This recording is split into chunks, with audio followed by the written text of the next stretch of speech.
My name is Karen Miller. I'm a 42-year-old single mom living in a modest neighborhood just outside Phoenix, Arizona. Life had never exactly gone as planned, but I'd always found a way to stay afloat. My son, Jeremy, was the brightest spot in my world. From the moment he was born, I dedicated everything to raising him with care, honesty, and encouragement. His father, Paul, left us when Jeremy was 6. One day he was here, the next day he packed his things, muttered something about not being ready for responsibility, and vanished. I was left with unanswered questions, a young son and a mortgage. Jeremy grew up fast, maybe too fast. By the time he was 10, he was already teaching himself how to code. I still remember the moment he took apart our old desktop computer just to understand how it breathed, as he put it. Instead of scolding him, I helped him carry all the parts back to the table and watched in amazement as he put it all back together, and it actually worked better afterward. Now Jeremy was 19 and in college, majoring in computer science.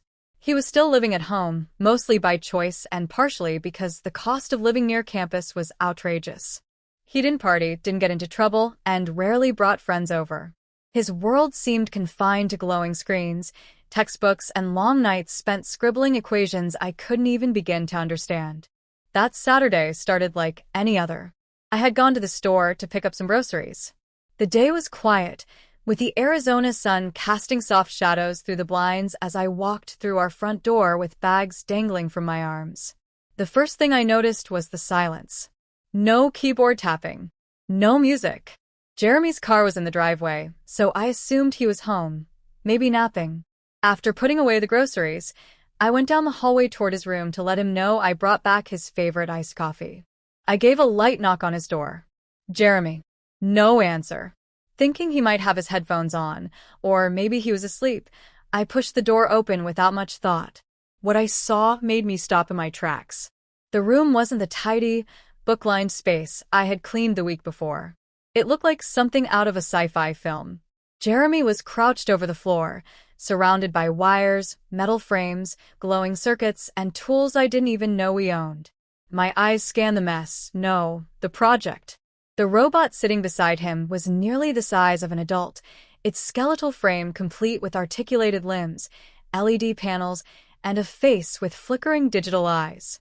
Jeremy whipped around when he noticed me. "Mom," he gasped, nearly tripping over a cable as he jumped up. "You weren't supposed to see this yet." What is this, Jeremy?" I asked, blinking rapidly. He looked down at the robot and sighed. "I was going to tell you when it was ready. I just needed more time." I stepped into the room, careful not to knock anything over. "You built this?" "All of it." "Yeah," he said, brushing hair out of his eyes. "It started as a project for class. Then it kind of took on a life of its own." For the next hour, Jeremy explained everything. The robot, whom he had nicknamed Theo, was an AI-driven assistant that could learn, adapt, and even recognize facial expressions. Jeremy had designed the software himself, trained the neural network, built the physical structure using parts he scavenged from old machines, and written over 100,000 lines of code. Theo wasn't just a machine.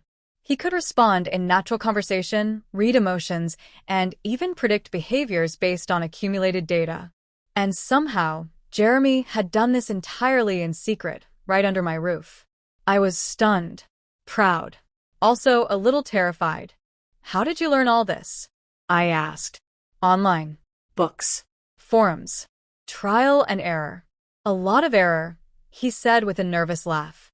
"I didn't want to tell you until I was sure it worked. I didn't want you to think I was wasting time." "Jeremy," I said, stepping closer, "you've built something incredible. This isn't a waste. This is a breakthrough." Theo powered on with the software. His eyes blinked. "Hello, Karen. My name is Theo.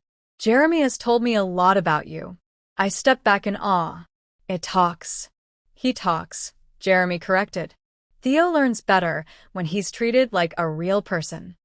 Theo's voice wasn't cold or robotic.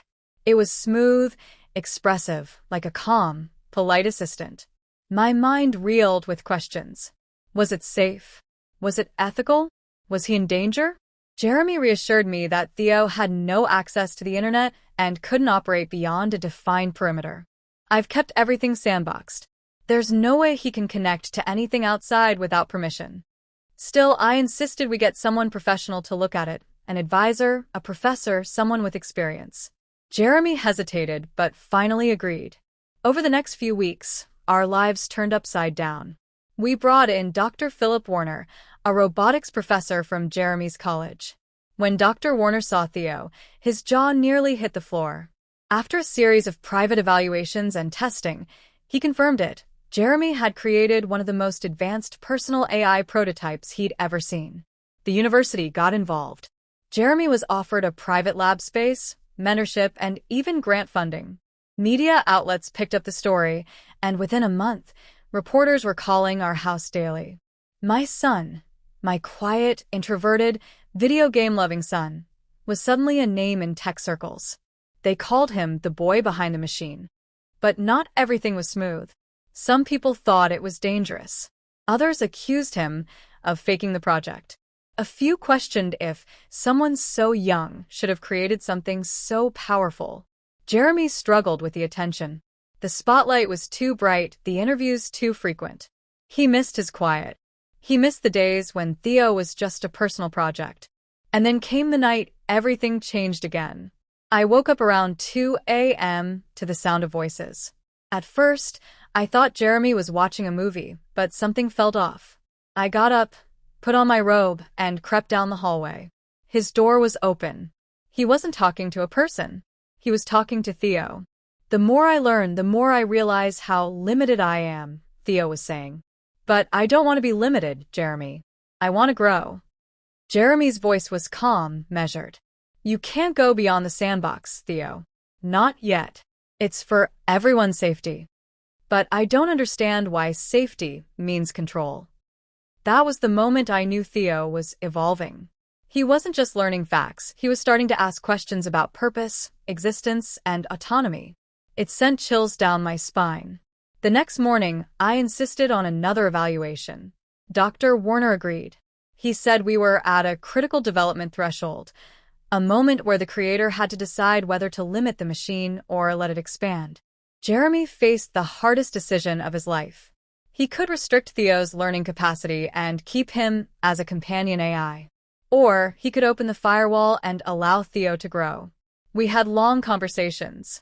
I told him that just because you can do something doesn't mean you should. He listened, thought it through, and he made his choice. Jeremy modified Theo's core programming. He kept him offline. He added a conscience layer, a framework that taught him ethics, empathy, and boundaries. It was a bold move, but one grounded in responsibility.